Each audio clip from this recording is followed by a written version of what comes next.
రే శర్వా, ఏమైంది? శర్వా కాదు, విక్కీ. శర్వా ఎప్పుడో పోయాడంటే కనిపించకుండా కాదు, చచ్చిపోయాడు. ఏమైందో మీకు తెలియదు కదా, నేను చెప్తా. శర్వా వాళ్ళ నాన్న బిజీగా ఉండే ఒక రాజకీయ నాయకుడు. ఎంత బిజీ అంటే కొడుకు డ్రగ్ అడిక్ట్ అయ్యాడని కూడా తెలియనంత ఇదిగా ఆయన రాజకీయ మత్తులో ఉన్నాడు. శర్వా పుట్టినరోజు ఇంట్లో గొడవ పడి డ్రగ్స్ కొనడానికి డబ్బు నగలు తీసుకెళ్లాడు. వెళ్ళినోడు 15 ఏళ్లు గడిచినా తిరిగి రాలేదని ఈ ఊరు, ఈ కుటుంబం నమ్ముతుంది. కానీ నిజం అది కాదు. పోయినోడు ఆ రోజు నైటే తిరిగి వచ్చాడు. అది వాళ్ళ నాన్నకి మాత్రమే తెలుసు.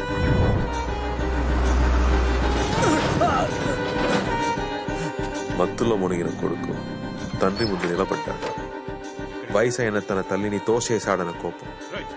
కొడుకుని అలా చూసిన తండ్రికి కోపం రెట్టింపైంది. ఇద్దరి మధ్య పెద్ద గొడవ జరిగింది. ఆ గొడవలో పొరపాటును కావాలని శర్వాన్ని చంపేశాడు. ఎలక్షన్ టైం, విషయం బయటికి తెలిస్తే ఏమవుతుందో అన్న భయం, పదవి మీద ఆశ. అక్కడే ఆ రాజకీయ నాయకుడు క్రిమినల్గా మారాడు.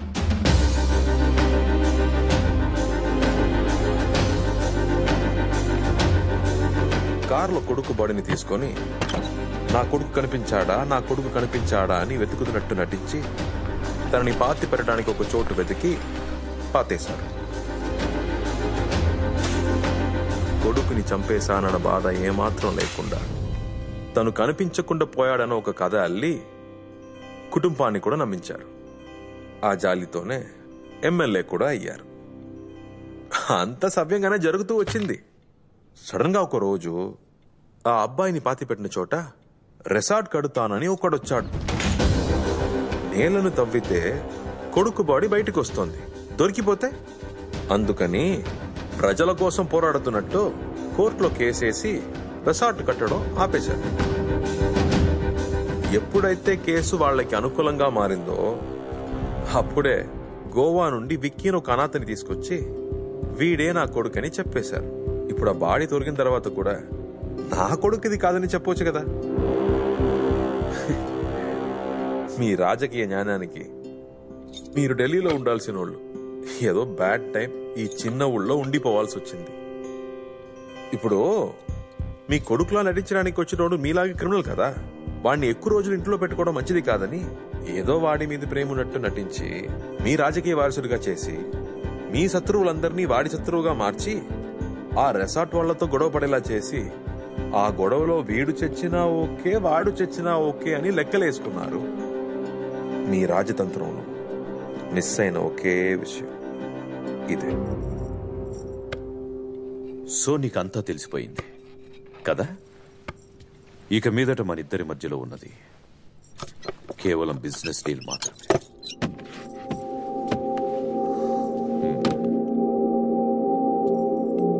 నీకు రావాల్సిన డబ్బు, నీకు సంబంధించిన డీటెయిల్స్ అన్నీ ఈ పెట్టెలో ఉన్నాయి. నీ వల్ల నాకు ఎటువంటి ఆపద రానంత వరకు నా వల్ల నీకు ఎటువంటి ఆపద రాదు. ఏం బెదిరిస్తున్నావా? నీ రాజకీయ లాభం కోసం కన్నా కొడుకునే చంపావు. నువ్వేమైనా చేస్తావు. మీ నుండి మీ కుటుంబాన్ని కాపాడడానికి నేను జైలుకి వెళ్ళినా పర్లేదు, నిన్ను మాత్రం వదిలిపెట్టను.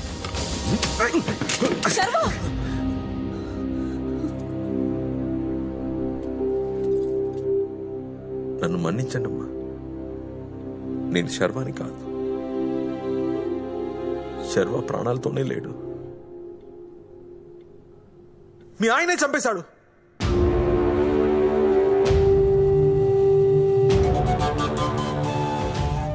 మీకు కూడా తెలుసా? నేనేదో మీ అందరినీ మోసం చేస్తున్నాను అనుకున్నా. మొగుడు పిల్లలిద్దరు కలిసి నన్ను మోసం చేశారా?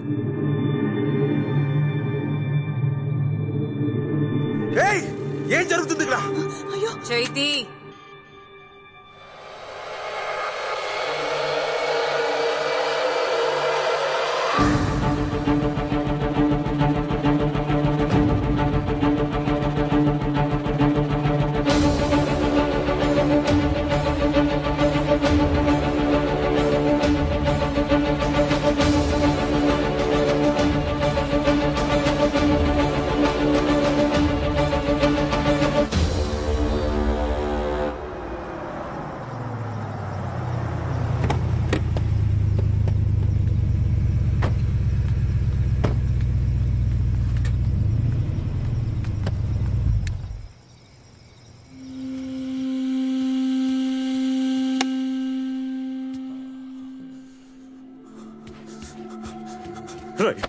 అన్యాయంగా నానమ్మని తోసేసావు కదా.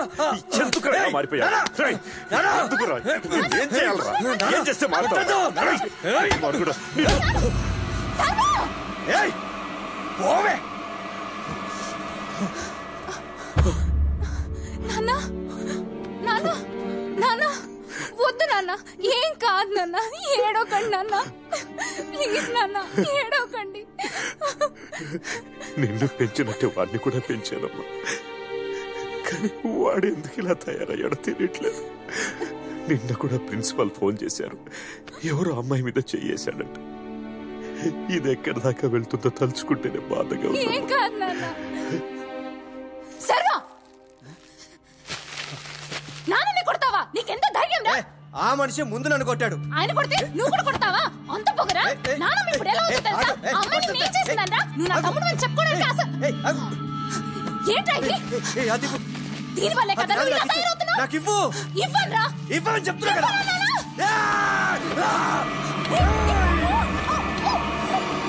ఎంత కష్టపడి కొన్నానో నీకు తెలుసా? తెలుసా? బాబుకి కూతుకి చెప్తే అర్థం కదా. నువ్వు చావే. నువ్వు చేస్తేనే నాకు ప్రశాంతంగా ఉంటుంది. చావే, చావు.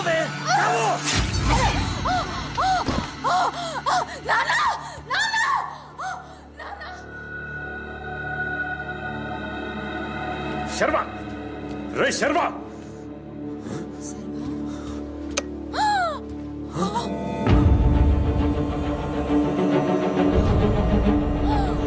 అయ్యో నాన్న, హాస్పిటల్ వెళ్దాం నాన్న. నాన్న, హాస్పిటల్ వెళ్దాం నాన్న.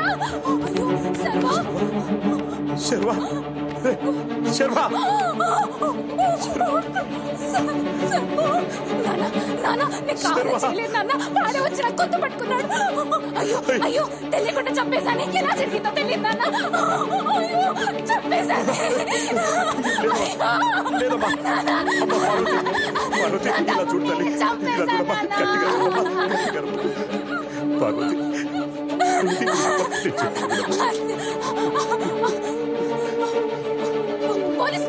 అయ్యో వద్దమ్మా, వద్దమ్మా, పోలీసులకు చెప్పొద్దమ్మా.